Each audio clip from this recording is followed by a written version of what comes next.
विश्व रत्न डॉक्टर बाबा साहब भीमराव अंबेडकर की वो कौन सी डिग्री है जो भारत में पिछले कई दशकों से बाबा साहब भीमराव अंबेडकर के बाद अब तक कोई हासिल न कर सका?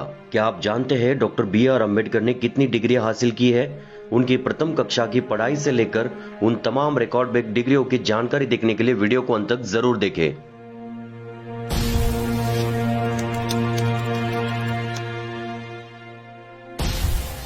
डॉक्टर अंबेडकर ने भारतीय संविधान की रचना में प्रमुख भूमिका निभाई है। इसी के साथ उन्होंने अपनी विद्वत्ता की छाप समाज के हर क्षेत्र पर छोड़ी है। अधिकतर लोग डॉक्टर अंबेडकर को केवल भारत के संविधान निर्माता के रूप में जानते हैं और कुछ लोग उन्हें एक दलित नेता के रूप में जानते हैं, परंतु यह पूरा परिचय नहीं है, ये तो अंशमात्र परिचय है। वास्तव में वे एक लोकप्रिय भारतीय विधिवेत्ता, राजनीति तज्ञ, चिंतक, विचारक, समाज सुधारक, अर्थशास्त्री, प्रतिभाशाली एवं जुंजारू लेखक और राष्ट्रभक्त थे।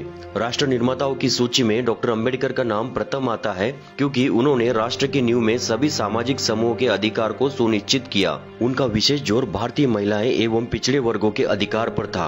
वे कहते थे कि हमें राजनीतिक प्रजातंत्र के साथ साथ आर्थिक और सामाजिक प्रजातंत्र को मजबूत करना होगा। खैर छोड़िए, ये मेरा आज का विषय नहीं है। बाबा साहब के कार्य पर बात करें तो समय अधूरा पड़ जाएगा। तो चलिए अब आते हैं आज के मुख्य विषय पर और शुरुआत करते हैं बाबा साहब अम्बेडकर के बचपन से। बाबा साहब अम्बेडकर ने महाराष्ट्र के सातारा शहर में राजवाड़ा चौक पर स्थित गवर्नमेंट हाई स्कूल में 7 नवंबर 1896 को अंग्रेजी की पहली कक्षा में प्रवेश लिया। इसी दिन से उनके शैक्षणिक जीवन का आरंभ हुआ, इसीलिए 7 नवंबर को महाराष्ट्र में विद्यार्थी दिवस के रूप में मनाया जाता है। जब वे अंग्रेजी चौथी कक्षा की परीक्षा उत्तीर्ण हुए तब इस सफलता को अछूतों के बीच सार्वजनिक समारोह में मनाया गया, क्योंकि तब यह अछूतों में एक असामान्य बात थी। माध्यमिक शिक्षा के लिए अंबेडकर का परिवार मुंबई चला गया, जहां उन्होंने एल्फिंस्टन रोड पर स्थित गवर्नमेंट हाई स्कूल में आगे की शिक्षा प्राप्त की। 1907 में उन्होंने अपनी मैट्रिक परीक्षा उत्तीर्ण की और अगले वर्ष उन्होंने एल्फिंस्टन कॉलेज में प्रवेश लिया और 1912 में उन्होंने बॉम्बे विश्वविद्यालय से इकोनॉमिक्स और पॉलिटिकल साइंस में BA डिग्री प्राप्त की।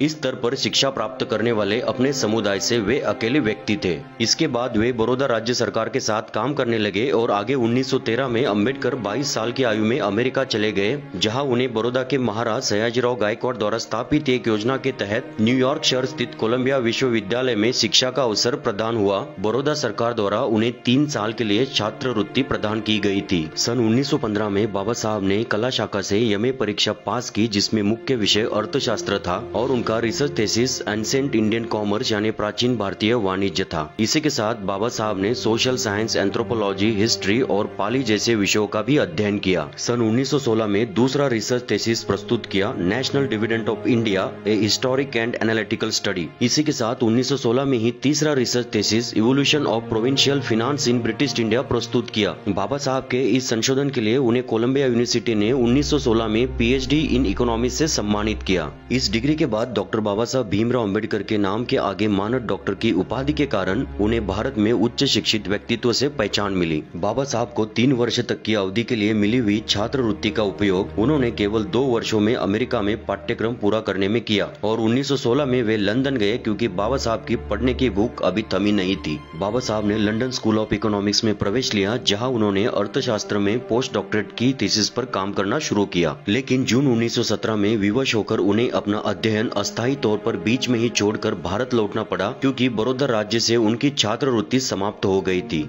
उन्हें 4 साल के भीतर अपना थीसिस पूर्ण करने के लिए लंदन लौटने की अनुमति मिली। बाबा साहब की पढ़ने की भूख खत्म नहीं हुई थी, वो और आगे पढ़ना चाहते थे। बड़ौदा राज्य के सेना सचिव के रूप में काम करते हुए अपने जीवन में अचानक फिर से आए हुए भेदभाव के कारण डॉक्टर भीमराव अंबेडकर निराश हो गए और अपनी नौकरी छोड़कर मुंबई के Sydenham college of commerce and economics में बतौर इकोनॉमिक्स के प्रोफेसर के रूप में काम करने लगे। आगे की पढ़ाई के लिए कुछ पैसों की बचत की। इसी के साथ 1920 में कोल्हापुर के शाहू महाराज के सहयोग से वो एक बार फिर से इंग्लैंड वापस जाने में सफल हो पाए। 1921 में एक और प्रबंध provincial decentralisation of imperial finance in British India यानी ब्रिटिश भारत में शाही अर्थव्यवस्था का प्रांतीय विकेंद्रीकरण को प्रस्तुत किया। इस विशेष कार्य के लिए उन्हें MSc इन इकोनॉमिक्स की डिग्री प्रदान की गई। अब बाबा साहब ने अपना संपूर्ण ध्यान पोस्ट डॉक्टरेट पर लगा दिया। बाबा साहब जानते थे कि भारत में सामाजिक कार्य के लिए कायदे कानून पर पकड़ होनी चाहिए।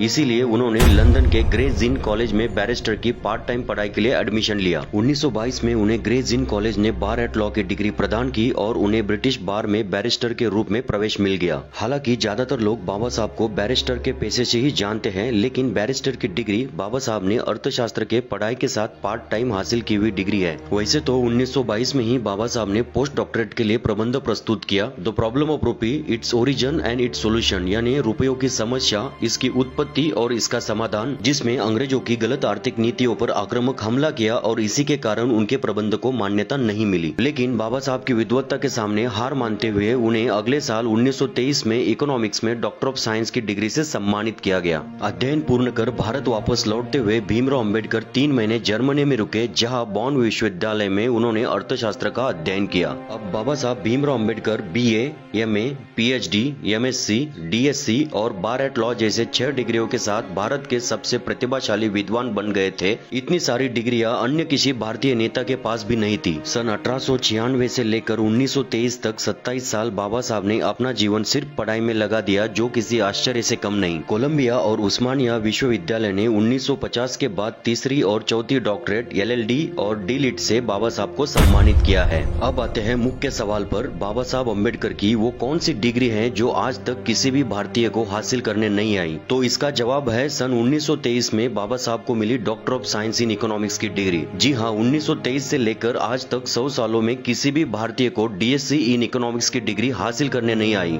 बाबा साहब अम्बेडकर भारत के अब तक के सबसे महान इकोनॉमिस्ट है। ये उनके डिग्रियों से भी पहचाना जा सकता है, जैसे कि BA economics, MA economics, PhD economics, MSc economics, DSc economics और बार एट लॉ। इन 6 डिग्रियों में 5 डिग्रियां तो केवल इकोनॉमिक्स की है और DSc इन इकोनॉमिक्स तो बाबा साहब के अलावा अन्य किसी भी भारतीय को अब तक हासिल करने नहीं आई। तो चलिए इसकी जांच करके देखते हैं। भारत के प्रथम अर्थ मंत्री R.K. शनमुखम चट्टी से लेकर निर्मला सीतारमन तक कुल 28 अर्थ मंत्री हुए हैं, लेकिन केवल मनमोहन सिंह एकमेव ऐसे अर्थ मंत्री हैं जिनके नाम के आगे डॉक्टर की उपाधि लगती है। यानी आप समझ ही गए होंगे कि 28 में से 27 अर्थ मंत्री ऐसे हुए जिनका क्वालिफिकेशन PhD इन इकोनॉमिक्स तक नहीं है। इसमें कोई शक नहीं कि डॉक्टर मनमोहन सिंह का नाम भारत के बड़े अर्थशास्त्रियों में आता है और उनका क्वालिफिकेशन ऑक्सफोर्ड यूनिवर्सिटी से PhD इन इकोनॉमिक्स है, लेकिन DSc नहीं है।